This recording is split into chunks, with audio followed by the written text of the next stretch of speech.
श्रद्धा, प्रचंड श्रद्धा, शरीराची शक्ती, बुद्धीची पूर्ण शक्ती, मनाची पूर्ण शक्ती आणि इंद्रियामधील पूर्ण शक्ती ज्यावेळेस धो एका ध्येयाकडे वाहतात प्रचंड वेगाने, त्यावेळेस श्रद्धा जन्म घेते.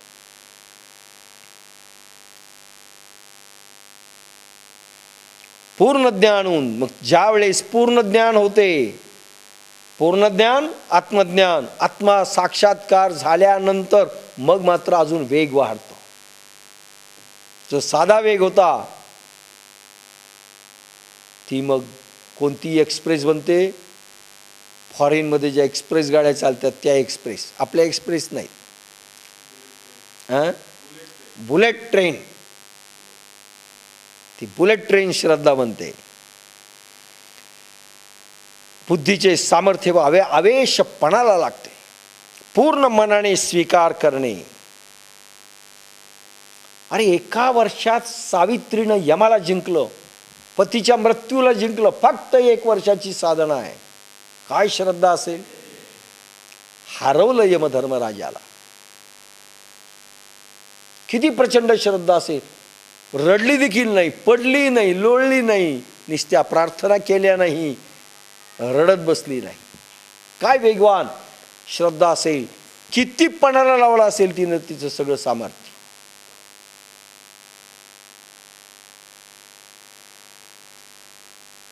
पूर्ण आवेश, पूर्ण मनाने स्वीकार करणे. तेथे तर्क संपतो, दोष दिसत नाही. गुरुवर श्रद्धा असेल तर दोष दिसला न पाहिजे. दोष दिसला की श्रद्धा नाही. आणि देवामध्ये दोष दिसला न पाहिजे. दोष दर्शन नाही. आणि पूर्ण मनाने स्वीकार पाहिजे. अर्धवट नाही.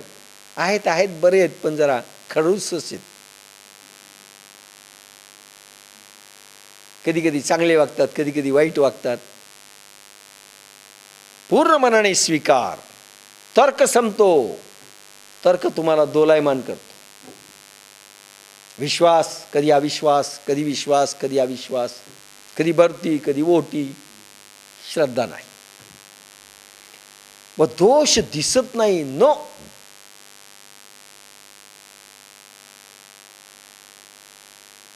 माऊलींना कोणाला खडतर तपस्या करावी लागली नाही संसारामध्ये.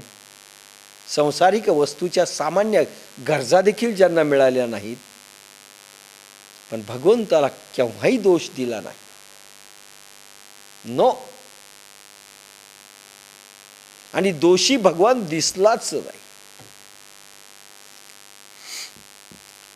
रामाला देखील किती श्रद्धा असेल. रामाने प्रेम केलं, श्रद्धायुक्त अंतःकरणाने प्रेम केलं, पण कैकेयीमध्ये तिला दोष दिसलाच नाही. रामाला दोष ना कुणाचा. पहिल्यांदा भरत आईला बोलतो आणि राम निघून जातात. रात्रीतनं त्या पर्वतावर ते मुक्काम असतो, त्या ठिकाणी भरत येतो. लक्ष्मण खूप आदवा तत्वा बोलतो तर राम त्याला अडवतात. नाही, ती कुमाता नाहीये, काही कुमाता नाहीये. अरे भाग्याचा दोष आहे, पण ती भरताची माता आहे जिने भरताला जन्म दिला. भरतासारख्या पुत्राला जन्म देणारी माता ही कुमाता असू शकत नाही,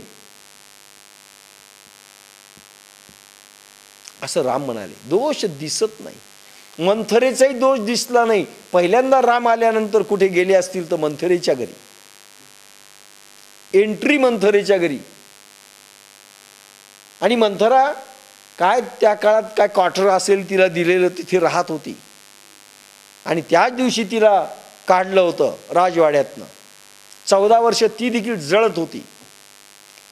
आणि रामाने पहिल्यांदा एंट्री अयोध्येत केल्याबरोबर म्हणले, मंथरा, काय त्या काळात त्यांचे शब्द असतील, तिच्या घरी जायचं. तिला वाटलं आता मुसक्या बांधून आपल्याला दरबारात आणून पहिली शिक्षा देतात. आईला भेटले नाही, कोणाला भेटले नाही मंथरा. आणि नम्रपणाने नमस्कार केला आणि म्हणाले, तू दाई माता आहेस, तुझं स्थान राजवाड्यात आहे, बाहेर नाही. लक्षात घ्या, जिनं सत्यानाश केला अयोध्येचा, ज्या बाईनं सगळं तोडलं, त्या बाईला घरी घेऊन आले.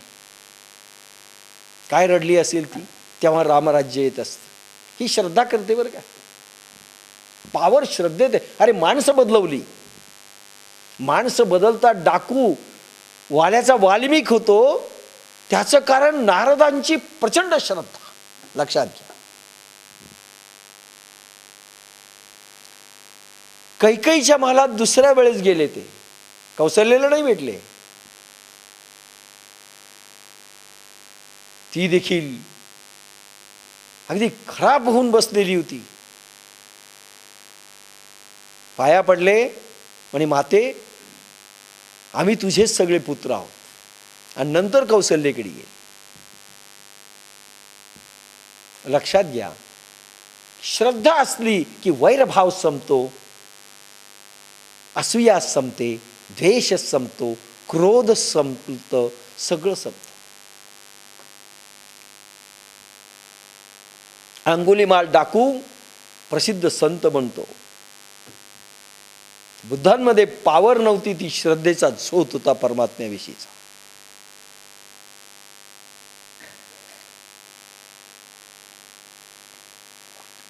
तर्क संपतो, दोष दिसतच नाहीत.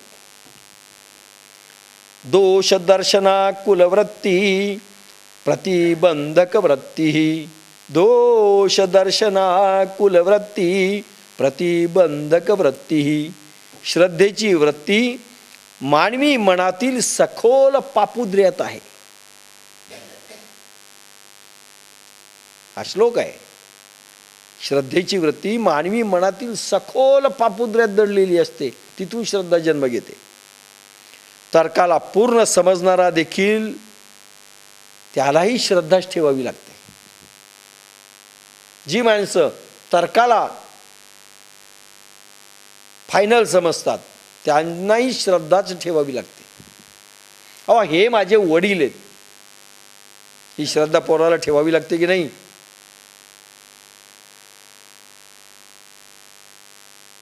ही माझी आई आहे, लोकांनी सांगितलं म्हणूनच ना. हा जन्माच्या वेळेस याला काय आठवतं? कोणी जन्म दिला?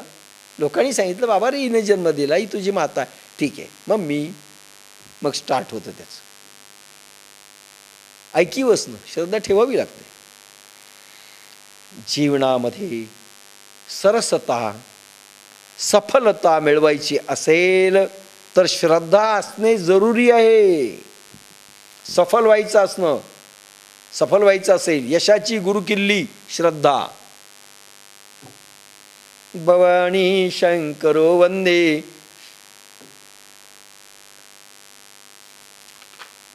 श्रद्धा विश्वासरूपिणी.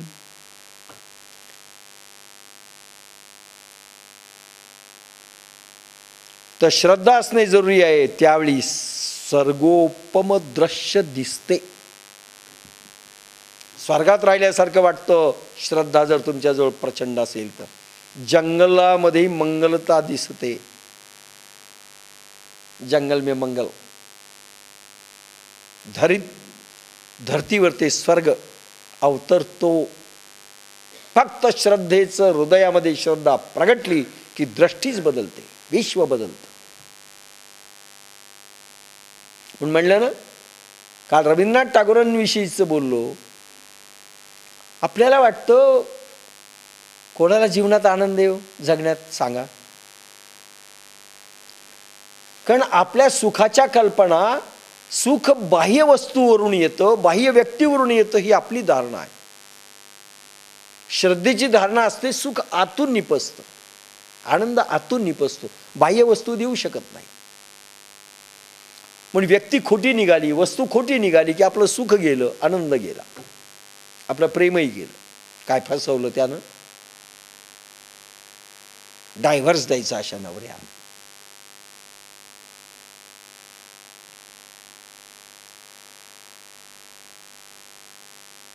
आणि म्हणून आतून आनंद उसळला पाहिजे, श्रद्धा आतून निर्माण होते आणि त्यामध्ये मग प्रत्येक गोष्ट सुंदर भगवतमय आणि आपल्यातही सौंदर्य प्रगटतो, सृष्टीतही सौंदर्य दिसू लागतं.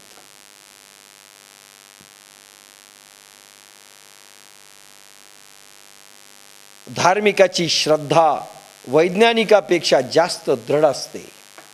धार्मिक जे लोक आहेत, साधक जे असतात, भक्त जे असतात, त्यांची श्रद्धा वैज्ञानिकापेक्षाही जास्त दृढ असावी लागते, आवेगयुक्त असावी लागते श्रद्धा जर पाहिजे असेल तर, व प्रगाढ पाहिजे. देह जावो अथवा राहो पांडुरंगी दृढ भावो, आवेगयुक्त व प्रगाढ. अहो मी 10 घंटे साधना 10 वर्ष केली, मला काही मिळालं नाही असं मग चला सोडून, असं नाही. प्रगाढ पाहिजे.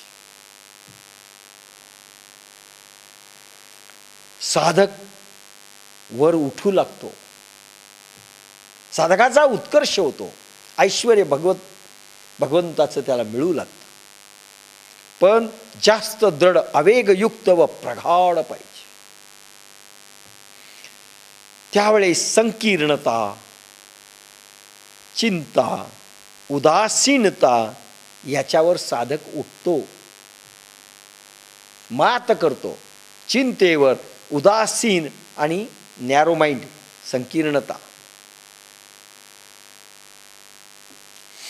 आणि चिंता असेल, भकास चेहरे असतील, साधनेला बसताना असे बसतात,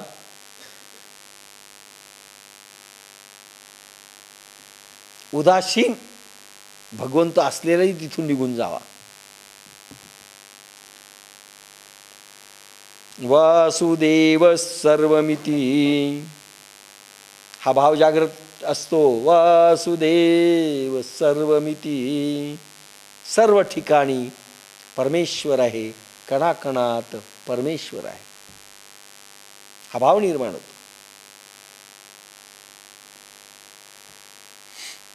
हर बाला देवी की प्रतिमा, बच्चा बच्चा राम आहे. बालकामध्ये देवत्व दिसतं. मला सांगा, तुमचा आनंद पहा, लहान पोराचा आनंद पहा, कसा उसळतो, उसळ्या मारतो, आनंदाच्या लाटा उसळतात त्याच्या अंगातनं. आपण म्हणतो काय तल तल तल तल पोरं करतात. ती पोरं आवडतात बरं का सगळ्याला, मरेल पोरगं नाही आवडत. एका जागी बसवलं की जल धस, त्या पोराला कोणीच घेत नाही. आई जर सोडली तर चेहरा मरेल, बसवलं की बसलं, ते पेपर वेट सारखं उचलल्यानंतरच उठेल. हा दुसऱ्या घरची बाई म्हणते असं पोरगं पाहिजे, आध्यात नाही मध्यात नाही, काही बोलत नाही, काही. गुंड पोरांची ऊर्जा पहा, प्रचंड असते, थकतच नाही. आनंदाचा समुद्र ओसंडत असतं, कारण प्रभूचं सामर्थ्य त्यांच्यामधनं दिसतं. पहा किती दिलेलं आहे, ऊर्जावान असतात पोर. आपले पाय उचलत नाहीत आणि त्यांचे पाय थांबत नाहीत. श्रद्धा म्हणजे ईश्वरावरील दिव्य प्रेम, परमोच्च हाईट प्रेमाची, दिव्य प्रेम. डॉक्टर राधाकृष्णन म्हणतात, मानवी बुद्धी पारलौकिक विषयाला जाणण्यास सक्षम नसते, अक्षम असते. मानवी बुद्धी पारलौकिक परमेश्वराचा विषय जाणू शकत नाही, हे डॉक्टर राधाकृष्णन म्हणतात. सर्वपल्ली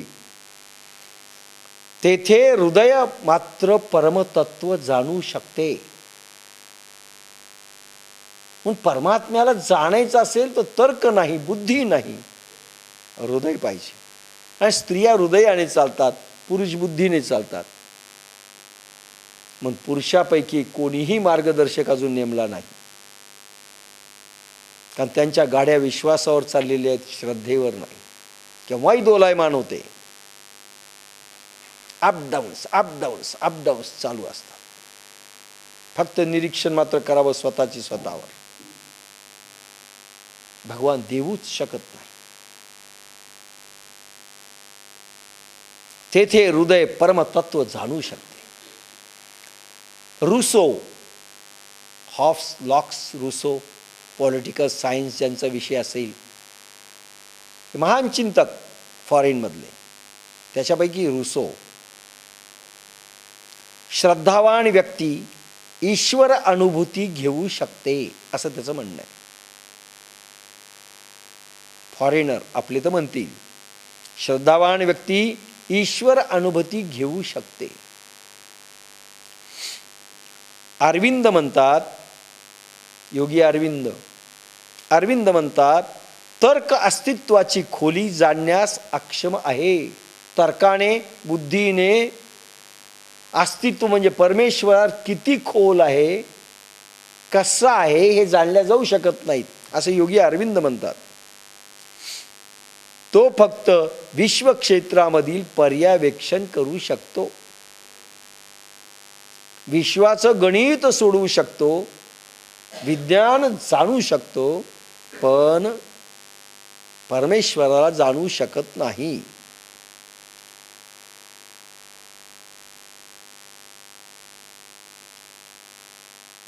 श्रद्धा कशी पाहिजे? तुलसीदासाची पत्नी ज्या वेळेस लग्न झाल्याबरोबर माहेरी गेली की रातोरात उडी टाकून मढ्यावर बसून नाव वाटली आणि सापाची दोरी, साप लटकलेला होता, त्याला धरून वर गेले. त्यावेळेस बायको म्हणते, अस्ति प्रेममय देहमम तामे ऐसी प्रीत. अरे, नवऱ्याला म्हणते, माझ्या अस्थिपंजरवर, ते हाड मासांच्या शरीरावर एवढी तुमची प्रीती आहे,